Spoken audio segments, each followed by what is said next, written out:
करो अस्त में तुम, और शनि साढ़े चढ़ा हुआ है इसलिए ऐसा होता है। बेवकूफ़ी वाली बातें बच्चा है, अभी अवस्था है तुम्हारी वीरपात करने की।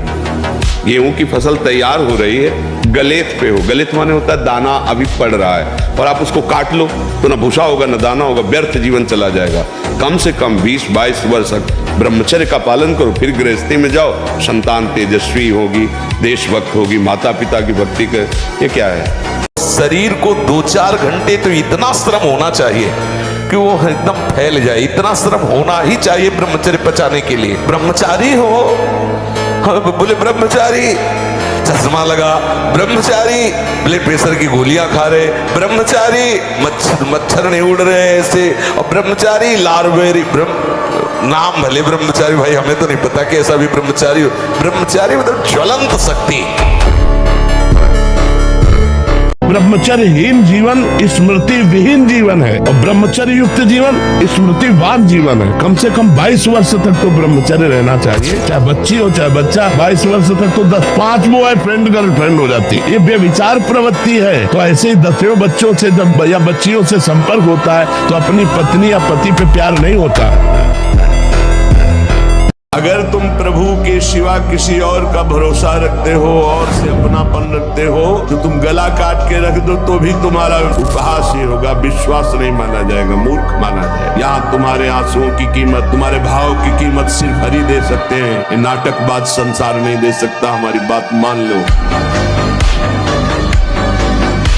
मृत्यु को भी दबका के भगा दे वो है भगवत मार्ग। जी काल बस ना परे, किस बात से? एक बार मरना, सबको मरना है। आप स्वस्थ हो, अभी 5 मिनट में एक्सीडेंट हो, मां चटनी हो जाओगे। कभी भी कोई भी कहीं भी हो सकता है, स्वीकार कर लिया। वो एक ही बार होगा ना, जब होगा तब देख लिया जाए। आज तो मस्ती से रहो।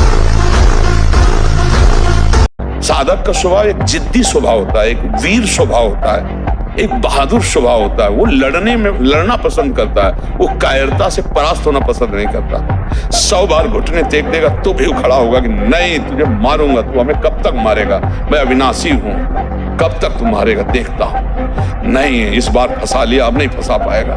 फिर चूक हो गई, अच्छा तो फिर कहां से चूक हुई, वो हर बात को देखता है। अरे आप समझो, आप क्या हो यार, भगवान के बच्चे, भगवान के अंश, और कहां फंस गए? कितने तुम अपने आप को कमजोर कर लिए। तुम्हारा कुछ नहीं बिगड़ा, कुछ नहीं बिगाड़ सकता कोई। बस तुम जागो तो यार, सो रहे हो, जागो। एक बार बात तो मान लो ना, कभी तो किसी की तो बात मान लो। तुम्हारे अंदर वो शक्ति है, तुम भगवान को भी हिला सकते हो। देखो नहीं, भगवान भाग पड़ते हैं उसकी पुकार सुनकर, उसका प्रेम देखकर, उसका भजन देख के। कहा यार मर रहे, छोटी सी विषय में इतने कमजोर हो गए।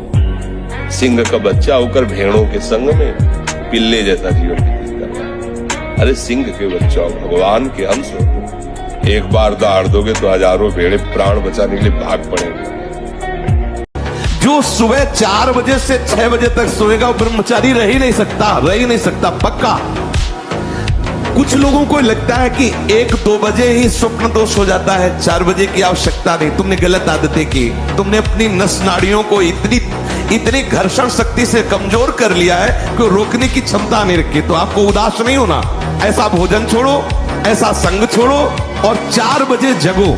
जगने पर तत्काल आप बासी पानी पिए, तांबे के पात्र में रखा हुआ पानी, और 1-2 लीटर पिए।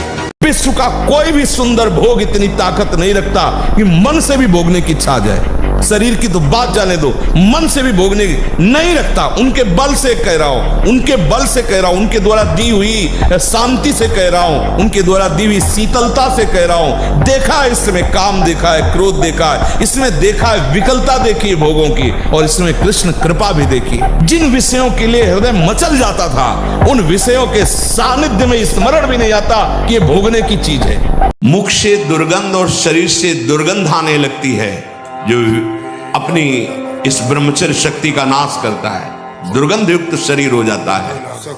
नाक के किनारे ऐसी हल्की हल्की झाई आने लगती है, ऐसे यहाँ हल्की हल्की झाइयां पड़ने लगती, काले दाग जिन्हें कहते हैं। ये चिन्ह है ब्रह्मचर्य का नाश करने की। आवाज में कोमलता नष्ट हो जाती है, रुक्षता आ जाती है, स्वभाव में अप्रिय स्वभाव बन जाता है। कोई भी तुम्हारे पास बैठना नहीं चाहेगा, वही बैठेगा जो तुम्हारे लक्षणों से युक्त होगा। डरते क्यों? डरते इसलिए तुमने महाबल का आश्रय नहीं लिया। भगवान महाबल है, जहां सुई का धागा भी नहीं जाता वहां से अनंत ब्रह्मांड पार कर दे। ऐसे सामर्थ्यशाली प्रभु का भरोसा कर लोगे, जिनके एक संकल्प से निमिष मात्र में अनंत ब्रह्मांडों का सृजन हो जाता है। तो हमारा नुकसान हो गया तो क्या परेशानी? अपनी जवान बहन से गले लगते हैं, क्या काम आ जाता है? अपनी जवान बेटी अपने गले लगती, मान लो हॉस्टल में रह रही, महीना 2 महीना बाद आए पापा कह के गले, तो आंसू आ जाते हैं। बेटा एक भाव पवित्र बेटी या बहन का हमको काम भाव का स्फुरण नहीं होने देता, अपनी बहन में और अपनी बेटी में। अब ये समझे में नहीं आता है कि जवान है कि बूढ़ा है। कपड़े जैसे बांस के डंडे पे कपड़े पहना के खेतों में नहीं खड़ा किया जाता, बिल्कुल ऐसी सीन है।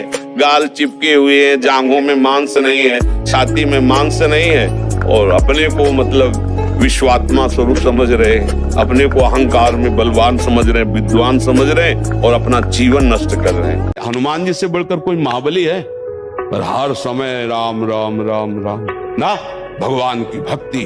और भगवान परशुराम महाबली।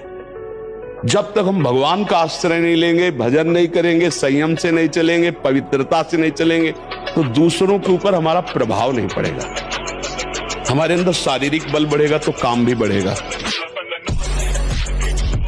कि जिसने कभी हस्तमैथुन आदि के द्वारा वीरपात किया ही नहीं, उसका असली वीर कभी वीरपात होगा ही नहीं। यदि आपने कभी हस्तमैथुन नहीं किया, कभी किसी भी तरह से जनेंद्री का घर्षण करके वीरपात नहीं किया, तो आपकी वो संतानोत्पत्ति की क्षमता वाला जो वास्तविक वीर है वो स्वाभाविक निकल ही नहीं सकता।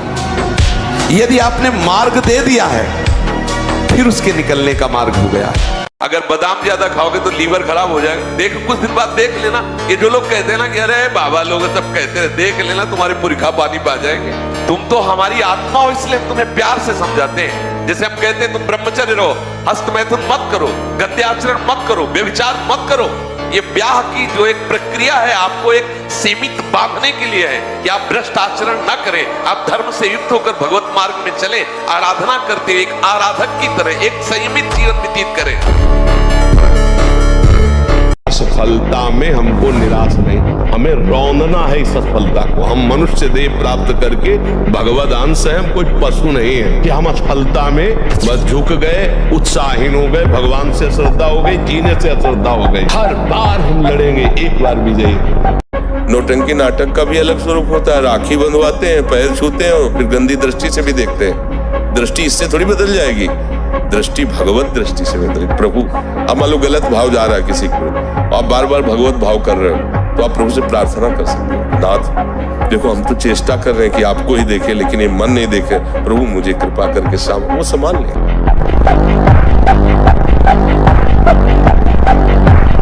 महाराज जी, भगवान की भक्ति करते हैं तो बहुत ही अच्छे भाव प्रकट होते हैं और आंखों से आंसू भी आने लगते हैं, मन बहुत रोता है। भक्ति करते करते सभी बुरी आदतें छूट गई, जैसे मदिरा, सिगरेट, डंडा सब छूट गया, पर इस शरीर से वासना खत्म नहीं हो रही, जिससे बहुत मुझे कष्ट होता है और भक्ति में बाधा आती है। ये बहुत ऊंचे तक जाती है जो काम वासना, छोटी मोटी हस्ती नहीं, बहुत बड़ा शत्रु है, बहुत ऊंचाई तक रहता है, बहुत वर्षों तक रहता है। जब तक भगवान का साक्षात्कार ना हो जाए तब तक ये रहता है। तो बहुत अच्छी साधना 20-50 वर्ष होने पर भी ये नष्ट नहीं होता, सूक्ष्म रहता है। अगर आप ठीक नियम से चलेंगे तो 6 महीना लगेंगे आपको उसको कवर करने में, 6 महीना लगेंगे।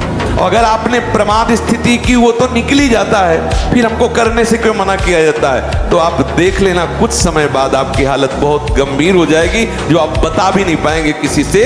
क्या गंभीर हो जाएगी? आप ऐसे ही साधारण क्रियाओं में ब्रह्मचर्यहीन हो जाएंगे, ऐसे ही छुएंगे वैसे आप ब्रह्मचर्यहीन हो जाएंगे। अगर आप 5 वर्ष ब्रह्मचर्य रहे केवल इसलिए कि जो हमारी संतान हो वो बहुत देशभक्त, हरिभक्त, बलवान, विद्वान, ज्ञानवान हो, और आप नियम से दोनों भजन करो, और 5 वर्ष बाद गर्भाधान करके संतान उत्पत्ति के शास्त्र सिद्धांत अगर वो महापुरुष न पैदा हो तो बताना। ये सम्राट अकबर आगरे आया दौड़े पे, तो उसने ऐसे देखा कि अधिकतर अधिकारी सब कंठी तिलक, क्योंकि ब्रजभूमि और प्रभाव ऐसा, तो उनका हमारा फरमान जारी किया जाए कल से कोई भी अगर तिलक लगा के आया, गरम लोहे से उसका मस्तक दाग दिया जाएगा।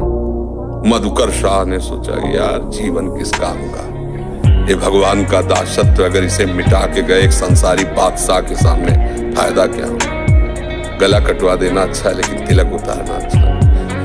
आप एक मुल्क के बादशाह हैं, ये अनंत मुल्कों के बादशाह का तिलक है। मेरी गर्दन कटने पर ही ये मिटेगा, ऐसे नहीं मिट सकता।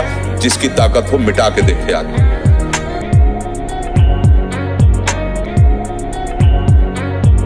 कमजोर पहलवान जानते हो क्या करता है? जब अखाड़े में जाएगा तो पूरी की पूरी ताकत तो 2 मिनट में दिखा देगा, फिर इसके बाद दम से नीचे गिर जाएगा। जोरदार पहलवान क्या करता है?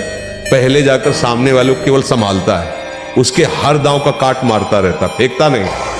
पहले उसको थकाता है, फिर जब देख लेता थक गया तब वो अपने दांव पे चढ़ा के मारता है, तो वो विजयी होता है। कभी भी अच्छा पहलवान एकदम जाके अपनी सारी बातें पेश नहीं कर देगा युद्ध में, तो कला कौशल दिखा नहीं, उसको शत्रु पक्ष को निर्बल करना है। ऐसे ही हम कमजोर हैं, एकदम पूरी ताकत लगा देते, फिर काम आया तो बोले अब वो जो आया वो करवा ले गया, अब हम क्या करें। भगवान के सिवा तुम्हारा कोई नहीं है जो तुम्हारा हित करे। जो कोई भी तुमसे प्यार का नाटक करेगा केवल घुटने तुमको अपने सामने टिकवाएगा, बस और कुछ नहीं। अरे किसी की ताकत है तुम भगवान के मार्ग के पति को तुमसे आंख मिला सके? नहीं, हम कोई और नहीं, भगवान के अंश है। हम कोई साधारण नहीं। पहले आप अपने को समझो। आप सिंह के बच्चे हो, दहाड़ना सीखो, भेड़िए की तरह मिमियाना नहीं। पक्की बात समझो। जिस मोहिनी रूप को देख करके भगवान शंकर भी विचलित हो गए, उसी मोहिनी को यह जानने पर कि हमारे प्रीतम प्रभु श्री हरि है, कोई भी देवता विचलित नहीं हुआ। आप जरा देख लीजिए, अगर हम श्री कृष्ण चरणों के अनुरागी हैं, श्री कृष्ण चरणों का आश्रय लिया, माना विषयी है, माना कामी है, लेकिन एक दिन उस ऊंचाई को आप छू लेंगे, आप खुद बोलेंगे अब कछुनाथ न चाहिए। देख लेना। हम तो ये कह रहे अगर 5 मिनट भी पूरे दिन में भजन करने लगा कोई, तो जीवन की शुभ की शुरुआत कर दी। 24 घंटे में 5 मिनट बोला राधा राधा कृष्ण कृष्ण हरि हरि, उसने जीवन में मंगल बीज बो दिया। अब उसका अमंगल जो है वो नष्ट होना प्रारंभ हो जाएगा। नाम जापक भक्त अपने आप को तार देता, अपने परिवार को तार देता, अपने कुल को तार देता। जिसकी जिह्वा पे नाम है, वृंदावन की भूमि से बैठ के कह रहा हूँ, भगवान की भी ताकत नहीं कि उसका मंगल कर सके। जैसे सूर्य की ताकत नहीं कि अंधकार दिखा सके, क्योंकि जहां सूर्य वहां अंधकार नहीं, ऐसे जहां भगवान का नाम है तो भगवान भी अमंगल नहीं कर सकते। हमें रोने की जरूरत नहीं है। प्रेम में रोना अलग बात है, दुखों से रोने की जरूरत नहीं। अब हमें दुखों को रुलाना है कि अरे हमारा तो कोई प्रभाव इस पर पड़ता ही नहीं, वो रोए बैठ के। अब हम ऐसे भजन करके ऐसी स्थिति प्राप्त करेंगे कि भारी भारी दुख विपत्तियां हमारे ऊपर आए और वो दुखी हो जाए कि इसके ऊपर कोई प्रभाव ही नहीं पड़ रहा है। जैसे हिरण्यकश्यप दुखी हो गया कि मरेगा कैसे प्रहलाद, मृत्यु दुखी हो रही कैसे मार पाऊं।